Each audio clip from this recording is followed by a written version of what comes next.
Welcome to the Daily Chronological Bible. My name's Hunter, and we are reading through the Bible in chronological order as a single story. And that story is all about Jesus. It is a revelation of Him, and He has revealed to us the heart of the Father. Today, October the 11th, we are reading portions of Mark's Gospel, chapters 7 and 8, and Matthew, chapters 15 and 16. We're reading from the New Living Translation. This is the word of the Lord. Mark 7, beginning in verse 24. Then Jesus left Galilee and went north to the region of Tyre. He didn't want anyone to know which house he was staying in, but he couldn't keep it a secret. Right away, a woman who had heard about him came and fell at his feet.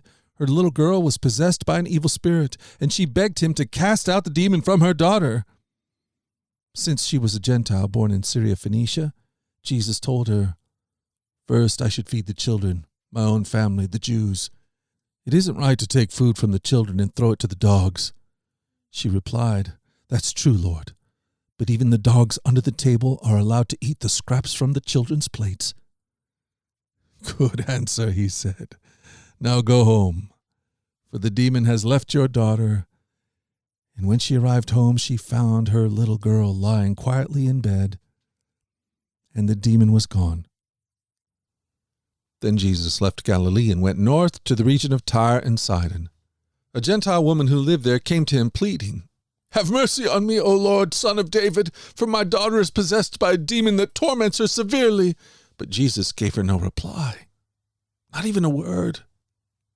Then his disciples urged him to send her away. "Tell her to go away," they said. "She's bothering us with all her begging." Then Jesus said to the woman, "I was sent only to help God's lost sheep, the people of Israel." But she came and worshipped him, pleading again, "Lord, help me." Jesus responded, "It isn't right to take food from the children and throw it to the dogs." She replied, "That's true, Lord. But even dogs are allowed to eat the scraps that fall beneath their master's table." "Dear woman," Jesus said to her, "your faith is great. Your request is granted." And her daughter was instantly healed. Jesus left Tyre and went up to Sidon before going back to the Sea of Galilee in the region of the 10 towns. A deaf man with a speech impediment was brought to him, and the people begged Jesus to lay his hands on the man to heal him. Jesus led him away from the crowd so that they could be alone. He put his fingers into the man's ears. Then, spitting on his own fingers, he touched the man's tongue. Looking up to heaven, he sighed and said, "Aphatha," which means "be opened." Instantly the man could hear perfectly, and his tongue was freed so he could speak plainly. Jesus told the crowd not to tell anyone. But the more he told them not to, the more they spread the news. They were completely amazed and said again and again, "Everything he does is wonderful. He even makes the deaf hear and gives speech to those who cannot speak." Jesus returned to the Sea of Galilee and climbed a hill and sat down.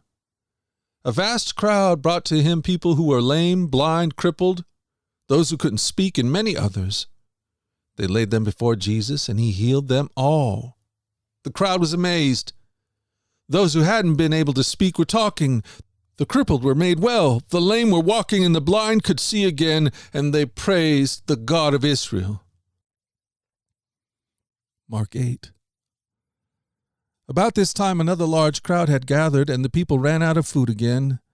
Jesus called his disciples and told them, "I feel sorry for these people.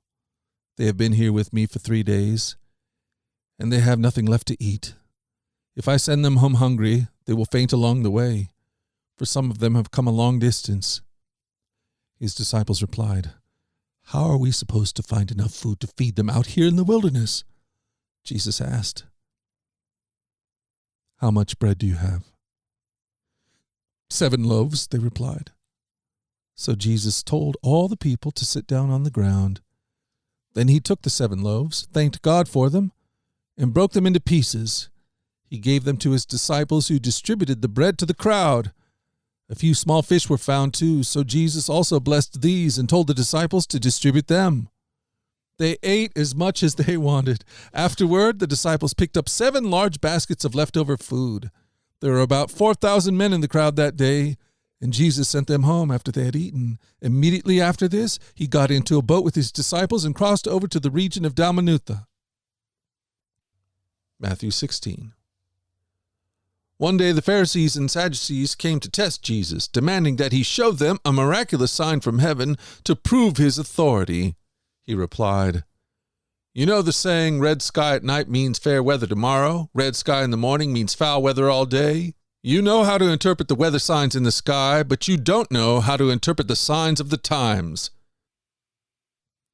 When the Pharisees heard that Jesus had arrived, they came and started to argue with him.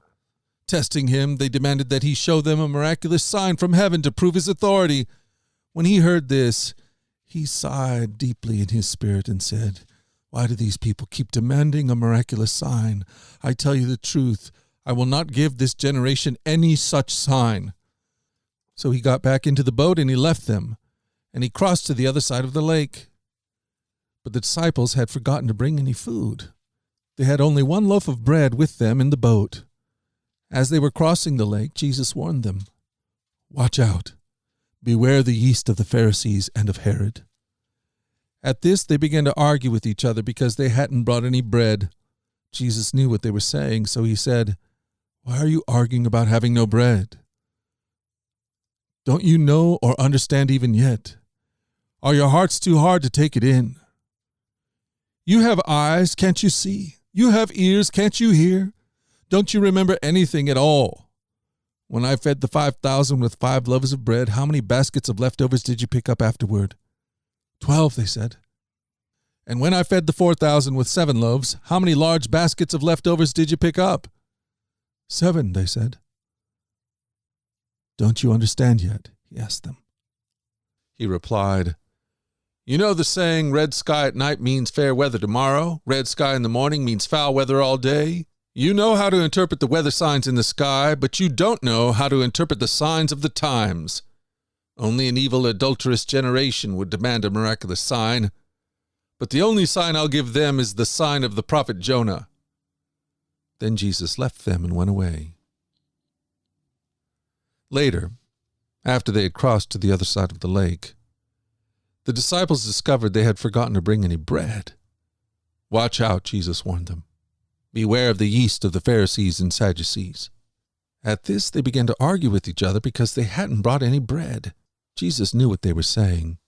So he said, "You have so little faith. Why are you arguing with each other about having no bread? Don't you understand even yet? Don't you remember the 5,000 I fed with 5 loaves and the baskets of leftovers you picked up? Or the 4,000 I fed with 7 loaves and the large baskets of leftovers you picked up? Why can't you understand that I'm not talking about bread? So again I say, beware of the yeast of the Pharisees and Sadducees." Then at last they understood that he wasn't speaking about the yeast in bread, but about the deceptive teaching of the Pharisees and Sadducees.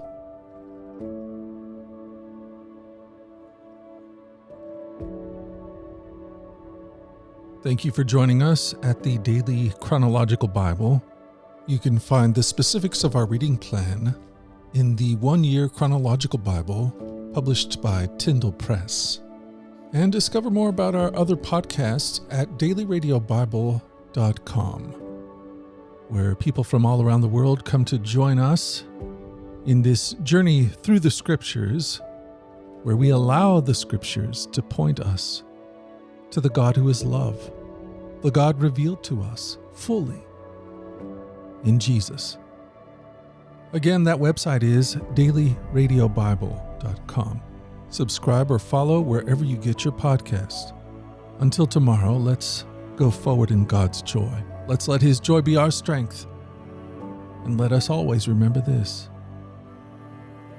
that you are loved. No doubt about it. Alrighty, I'll talk to you again tomorrow.